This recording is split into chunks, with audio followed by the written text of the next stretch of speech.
Hi guys, तो कुछ भी पढ़ने से पहले ये ज़रूर देख लेना कि जो भी आप पोम पढ़ रहे हो उसके राइटर के बारे में लिखना मैंडेटरी। सो मैंने लिंक भी दे दिया WP ईट्स के नोट्स का, उसके ऑटोबायोग्राफी का सारा। So let's begin guys. तो आज हम पढ़ेंगे लेडा एंड द स्वान। ठीक है, पोम है बहुत ब्यूटीफुल बाय WP ईट्स।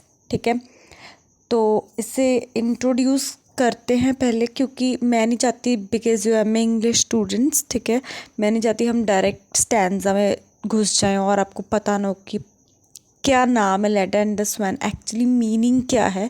ठीक है, और आपने बहुत डीपली लिखना होता है एग्जाम्स में भी। ठीक है, क्रिटिकल एनालिसिस लिखना होता है, तो आपको मतलब ज़रूर पता होना चाहिए, नहीं तो इंटरेस्ट भी डेवलप नहीं होता कि कहाँ से पढ़ना है, कैसे पढ़ना और ये कहाँ से आ गया। ठीक है, तो हम चलते हैं इंट्रोडक्शन में, और इस वीडियो के एंड में आपको सारे नोट्स भी मिलेंगे। ये भी एक नोट्स ही हैं जो आपको स्क्रीन पे देखने को मिल रहे हैं, क्योंकि ये इंट्रोडक्शन है पोम का। ठीक है, तो ये भी आप लिख सकते हो, अगर ज़रूरत पड़े तो हिस्ट्री पूछी जाए तो लिख सकते हो। वैसे आपको क्रिटिकल एप्रिसिएशन, एनालिसिस, ठीक है, स्टाइल, टोन सब मिलेगा वीडियो के एंड में विद इन लिटिल स्पेस। चलो गाइस शुरू करते हैं। ये सोनेट का मतलब होता है 14 लाइनों की पोम। 14 लाइन पोम को बोलते हैं सोनेट। ये सोनेट है, ठीक है। और आर्टिस्टिक परफेक्शन मतलब इतनी ब्यूटीफुली लिखी है, जो आर्ट है वो बिल्कुल परफेक्ट वे में हमारे प्लेट के सामने आ रही है, प्लेट में आ रही है हमारे, और कह रहे हैं कि बहुत थोड़ी टाइम में और थोड़ी लाइनों में बहुत बड़ी बात कह रही है। ठीक है, लिटिल स्पेस में क्या हुआ, वास्ट प्रेजेंटेशन दी हुई है। Leda was raped by god Zeus. ठीक है, अब लेडा ऑब्वियसली एक फीमेल है जिसका रेप हुआ था। किसने किया था? गॉड जियस ने। ठीक है, तो हम जीस बोलते हैं, जियस बोलते हैं, डिफरेंट प्रोनाउंसिएशन है इनकी भी। ठीक है, और ये बात याद रखनी है कि सारे गॉड्स और हिस्टोरिक बात है सारी ये। ठीक है, in the disguise of swan. Disguise मतलब भेस बदल के। ठीक है, लेडा का रेप हुआ था, जियस ने किया था किस में? स्वान के बेस में। स्वान आपको पता है ये बड़ा सा वाइट कलर का पंछी होता है। ठीक है, out of this encounter was born Helen of Troy. ठीक है, तो रेप हुआ था, तो वो जो बेबी बॉर्न हुआ था उसको क्या बोलते हैं? Helen of Troy. And so that whole saga of the Trojan war was followed. तो इसी कारण जो ट्रोजन वॉर हुआ था, इसी कारण आगे बढ़ा था। This union of human with the superhuman led to the birth of heroes and heroines who created the Athenian civilization. ठीक है, जो लेडा था वो लेडा थी, वो कौन थी? नॉर्मल ह्यूमन बीइंग थी, और जो जियस थे वो गॉड थे। तो इन दोनों के जो यूनियन हुआ, मतलब रेप होने के कारण जो बर्थ हुआ, उसके कारण ही जो हेलेन ऑफ ट्रॉय आए, तो उनके कारण ही आगे हीरोइन और हीरोइंस आए। The poem has unique majesty about it and it's boldness is that of a very skilled and ambitious poet. ठीक है, तो ये जो पोम है वो बहुत बताती है कि वो बहुत एक अच्छे और सुंदर तरीके से लिखी गई है, और जो पोएट है वो बहुत बेहतरीन तरीके से अपने अंदाज बताते हैं। Around the time it's wrote Leda and the swan, he was fascinated by critical moments in history, by sexual frenzy and by supernatural inspiration. तो ये ईट्स थे जब इन्होंने ये पोम लिखी थी, तब इन्होंने हिस्ट्री के मोमेंट्स पढ़े, जब ये काम होते थे, रेप वगैरह होते थे, और जो सुपर नेचुरल पावर्स थी, ठीक है, उनसे थोड़ी इंस्पिरेशन लेके। His great achievement in the poem is that he fuses all these elements into a controlled and at the same time vividly physical poem. ठीक है, विविडली फिजिकल पोम मतलब कि हम उसको अज्यूम कर पा रहे हैं, सोच पा रहे हैं, इमेजिनेटिव तरीके से उसे सोच पा रहे हैं, और उन्होंने ह्यूमन और सुपर ह्यूमन दोनों को इकट्ठा करके एक कंट्रोल्ड में, ये नहीं कि हमें ज़्यादा ही लग रहा है कि हाँ ये तो मार्वल की साइंस साईफाई लग रही है, ऐसा कुछ नहीं है। हमें नॉर्मल लग रहा है कि हाँ मे बी ये हो सकता है, पॉसिबिलिटी लग रही है। The brute of the blood the brute blood of the air to which Yeats referred in the poem is a superb example to this fusion of spiritual, the animal and ethereal. Yeats saw this fusion as ये हम पढ़ेंगे pome में। ठीक है, कहते हैं कि जो brute blood of the air, ये एग्जाम्पल है पोम में, ये पोम में ही पढ़ेंगे तो अच्छा रहेगा। ठीक है, तो ये आपको पता लग गया। अब चलते हैं हम पोम की तरफ। ठीक है, तो ये इंट्रोडक्शन थी, बहुत ही इजी, और आपको पता चल गया अब कौन थे, कैसे हुआ। तो हम अब शुरू करते हैं, और ये प्रॉपर रेप दिखाएंगे। ठीक है, तो we'll start with the poem. So this is our first para. First stanza, a sudden blow, the great wings beating still above the staggering girl, her thighs creased by the dark web, her nape caught in his bill. He holds her helpless breast upon his breast. Wow, what a beautiful vision दिखाया है, ठीक है। क्या कह रहे हैं, कहते हैं सडन ब्लो, सडन मतलब अचानक ही हवा आई, किसकी आई, बड़े पंखों की, बड़े पंखों की, बीटिंग स्टिल, वो बीट मतलब फड़फड़ा रहे थे, किसके ऊपर, अबव द स्टैगरिंग गर्ल, मतलब जो लड़की डर रही थी। हर थाइज क्रीज्ड, एक्चुअली बात क्या थी, वो नहा रही थी, जो लेडा थी वो नहा रही थी रिवर फुराटोज पे, ठीक है। मैं आपको दे दूंगी इसके स्टेंजा के बाद ना, आपको स्टेंजा की समरी भी मिलेगी, एंड में नोट्स तो मिलेंगे, हर स्टेंजा के बाद समरी भी मिलेगी स्टेंजा की, ठीक है। तो वो नहा रही थी, तब ये उसने क्या देखा, उसके थाइज, नेक्ड थाइज को देख के वो बह गया, ठीक है। तो उनको सॉफ्टली टच करने लगा, ठीक है। टच किससे करने लगा, डार्क वेब्स, उसके जो नेक्ड थाइज से उन्हें अपने डार्क वेब से, जो क्या होते हैं, स्वान के फीट्स, वेब जो होते हैं ना, कभी भी किसी भी पंछी के आप फीट देखोगे तो फीट पे क्या होता है, जो फीट उनके कैसे जुड़े होते हैं, वेब से, जालों से जुड़े होते हैं, ठीक है। तो उन्हें वेब्स बोलते हैं, ठीक है। तो वो उससे डार्क वेब से लड़की के थाइस को टच करने लगा। Her nape caught in his bill, जो हमारे गर्दन की पिछली वाला हिस्सा होता है ना, पिछले वाला जो लंबा होता है ना, उसे बोलते हैं नेप, ठीक है, नेप बोलते हैं उसे। बिल, जो बीक होती है ना, चुंज होती है, उसे बीक भी बोलते हैं और बिल भी बोलते हैं, ठीक है। उसने अपने चुंज से, अपनी बीक से, अपने बिल से लेटा की गर्दन पकड़ ली, बैक पकड़ ली, बैक ऑफ द गर्दन पकड़ी। He holds her helpless breast, he कौन है, स्वान, मतलब ज़्यूस, स्वान, ज़्यूस बेस बदल के आया किसकी, स्वान की। हर कौन है, लेटा, ये आपको पता होना चाहिए, ठीक है। ही कौन है और हर कौन है, गर्ल यहाँ पे लेटा है जो नहा रही थी रिवर फ्रूटोस पे, ठीक है। अपनी ब्रेस्ट के ऊपर वो उसकी ब्रेस्ट को पकड़ लेता है लेटा के। नेक्स्ट टेंजा, अब आपको मिलेंगे इस टेंजा के नोट्स, ठीक है। सिर्फ इस टेंजा की समरी मिलेगी, जो टुगेदर मिलेगी ना आपको इकट्ठी, क्रिटिकल एप्रिसिएशन जो आपने एग्जाम में लिखनी है वो आपको एंड ऑफ द वीडियो में मिलेगी, क्योंकि मैं समझा दूँ पहले सारी। अब आप इस समरी को रीड कर लेना, आपको अच्छे से समझ लग जाएगा first stanza. Now we are moving to the next stanza. Now, how can those terrified vague fingers push the feathered glory from her loosening thighs? So now she has been raped, ठीक है। तो वो कह रही हैं कि कैसे उसकी जो वेग फिंगर्स का मतलब है कि जो वो वाली फिंगर्स जो एंटेंगल्ड है, जो स्वान के फेदर्स के अंदर घुसी पड़ी हैं, अड़ी पड़ी हैं और एंटेंगल्ड हैं, उलझी हैं उसके फेदर्स के अंदर, ठीक है। लूजनिंग ऑफ थाइज मतलब आफ्टर आफ्टर द इंटरकोर्स, तो जो थाइज हैं वो ऑब्वियसली लूज़ होंगे बिकॉज एनर्जी रिलीज़ होती है ना, तो इसी कारण वो इनएक्टिव हो गई, तो उसकी जो फिंगर्स हैं और उलझी पड़ी हैं उसके फेदर्स में, ठीक है। तो एक सेकंड के लिए वो हैरान हो जाती है। And how can body laid in that white rush but feel the strange heart beating where it lies, ठीक है। अब वो कह रही है कि जो हार्ट बीटिंग है वो स्वान की, वो वाइट रश को बोल रही है। वाइट रश मतलब जो लस्टी एक्ट था, वो जो लालची और जो गंदा एक्ट था स्वान का, उसे बोल रही है वो लस्टी, वाइट रश बोल रही है।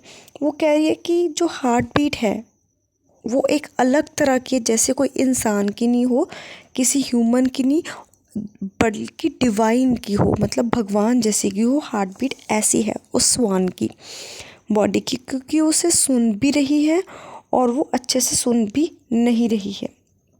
और जो लेडा है वो फुली कवर्ड है, किस में कवर है, वाइट फेदर ऑफ स्वान के, पूरी तरह कवर है उसके फेदर्स में, स्वान के फेदर्स में, ठीक है। इस पैरा में कुछ ज़्यादा नहीं था, बट आप फिर भी समरी पढ़ लो, ठीक है। नीचे वाली समरी सेंजा 2 की है, ठीक है। और जो भी मैं लास्ट में क्रिटिकल कमेंट्स दूंगी, you have to attempt and you have to write those in your exams, ठीक है।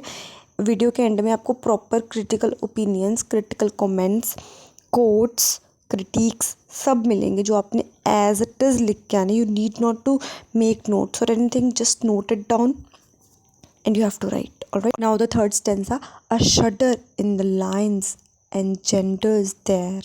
ये ध्यान से समझना.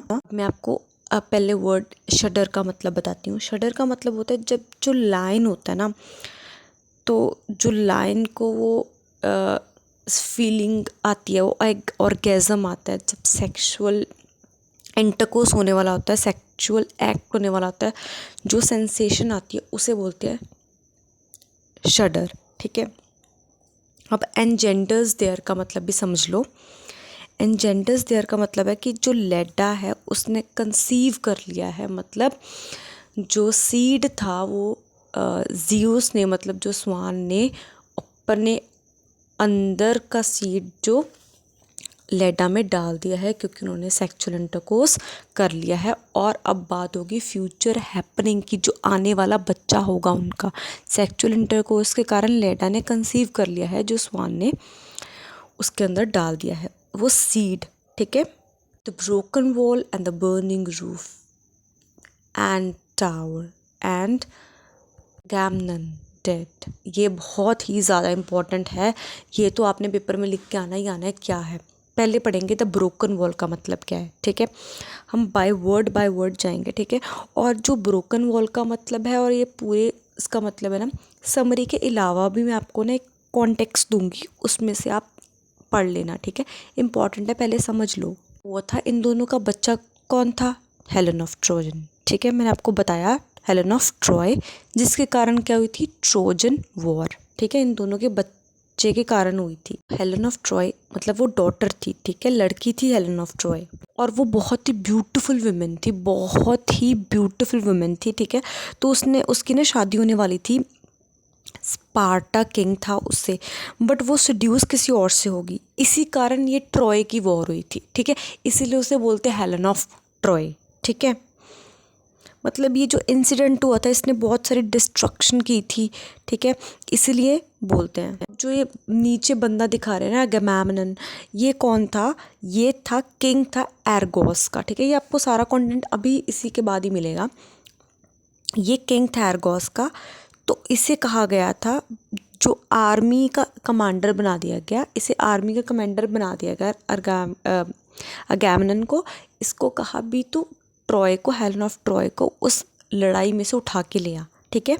मतलब बचा के लिया, छुपा के लिया. ठीक है. और जब जो ट्रॉय थी ख़त्म हुई, ठीक है, वॉर ख़त्म हुई, तो जब अगैमेम्नन घर पहुंचा तो उसकी वाइफ ने उसका मर्डर कर दिया. ठीक है. मतलब आप देख सकते हो हेलेन के कारण कितने लोगों की जानें जा रही हैं और कितनी बड़ी लड़ाई हो गई है. ठीक है. ये पूरी बात हुई, ऐसे चलता है. मतलब इसका कोई बेसिक मतलब नहीं है, पर जो हिस्ट्री में हुआ वो इस स्टैंजा में सिर्फ हिस्ट्री का मतलब है. ठीक है. अब आपको मैं नोट्स दे रही हूँ, आप वो पढ़ लो पहले. तो ध्यान से 2 पिक्स हैं. ये पहली ये वाली है, ब्रोकन वॉल वाली. ठीक है. फिर अब ये नेक्स्ट आएगी, इसे रीड कर लेना और नोट कर लेना, बिकॉज ये हिस्ट्री इंपॉर्टेंट है. So now the last stanza. So mastered by the brute blood of the air. जो हमने स्टार्टिंग में इंट्रोडक्शन में पढ़ा था, मैंने कहा था ना ये फ्रेज आएगा तो तब बताऊंगी, तो अभी आ चुका है. ठीक है. तो इसका मतलब समझते हैं कि क्या कह रहा है वो. Did she put on his knowledge with his power before the indifferent beak could let her drop. देखो अब वो कह रहा है, फाइनल क्वेश्चन पूछ रहा है कि मतलब क्या गेन हुआ है सेक्चुअल इंटरकोर्स का, कोई फ़ायदा हुआ या नहीं, है ना. Brute blood of the air, मतलब ब्रूट का मतलब क्या होता है? बेदर्द. ब्लड ऑफ द एयर मतलब जो ऊपर से आया, उसने अपना ब्लड लेडा को दिया. ब्लड मतलब अपना वंश लेडा को दिया. उसका क्या कोई फ़ायदा हुआ? उसने कुछ मास्टर किया, लेडा ने कुछ मास्टर किया क्या? है कि जब उसने अपना काम निकाल लिया, इंटरकोर्स कर लिया, सेक्सुअलिटी हो गई, तो वो चल गया. क्योंकि कहते हैं कि मेल्स को जब अपना काम निकल जाता है ना, तो उनको फीमेल्स की बॉडी के साथ कुछ ज़्यादा लगाव रहता नहीं है. ठीक है. इंडिफरेंट का मतलब है थोड़ा लगाव हट जाता है. ठीक है. तो यही बात कर रहे हैं कि he was no longer interested in his physicality when the sexual intercourse was over, ठीक है। तो बेसिकली यही बात की है उन्होंने, ठीक है। तो अब मैं आपको इसके भी समरी दे देती हूँ। सो नाउ आपको मेन नोट्स मिलेंगे, क्रिटिकल एनालिसिस आप मिलेगी नेक्स्ट। सो नाउ ये जो डेवलपमेंट ऑफ थॉट है ना, यहाँ से आप अपना आंसर शुरू कर सकते हो, ठीक है। ये एग्जैक्टली आप ऐसे लिखना जैसे है कि नोट्स बना लेना, ठीक है। और एग्जैक्टली लिखना, कुछ चेंज मत करना, छोटा कर सकते हो, जो लाइन आपको अनइम्पॉर्टेंट लग रही है वो डिडक्ट कर देना, ठीक है। और इसके नेक्स्ट पेज का भी अभी आपको मैं भेज रही हूँ। This is the complete analysis, ये रहा आपका नेक्स्ट कंप्लीट एनालिसिस। अभी ये तो आप लिखोगे, ठीक है। इसमें से कुछ लाइन्स आप डिडक्ट कर लेना जो आपको लगता है कि अनइम्पॉर्टेंट है या फालतू में डाली हुई हैं, ठीक है। बट उसकी जगह पे क्या लिखना है वो आपको मैं नेक्स्ट बता रही हूँ। पहले तो इंट्रोडक्शन जो मैं स्टार्टिंग में दी है वो तो आप लिख ही लेना, ठीक है। इसमें से कुछ शॉर्ट कर देना। अब लिखना आप स्टाइल के बारे में कि पोम का स्टाइल क्या है, ठीक है। कुछ भी लिखना होता है पोम के स्टाइल के बारे में लिखना बहुत ज़रूरी होता है। कोई भी चीज़ आप लिख रहे हो, जैसे poem is at once bold, obscure and majestic, ये लिखना बहुत ज़रूरी है, ठीक है। अब स्टाइल का नेक्स्ट पेज में आपको भेज रही हूँ। अब देखो ये है प्रॉपर स्टाइल के 2 पैरेज हैं, ये आप लिख लेना, ठीक है। उसके बाद जब तक आप एमए इंग्लिश में क्रिटिक नहीं लिख के आते, हाउ कैन यू से your answer is complete? It is incomplete and it will be incomplete, ठीक है। किसी के क्या राय हैं, किसी के क्या ओपिनियंस हैं, ठीक है, दैट इज़ सुपर इम्पॉर्टेंट। तो ये जो इन्वर्टेड कॉमास में, आप भी पेपर में इन्वर्टेड कॉमास में विद द ब्लैक पेन ही लिख के आओगे, ठीक है।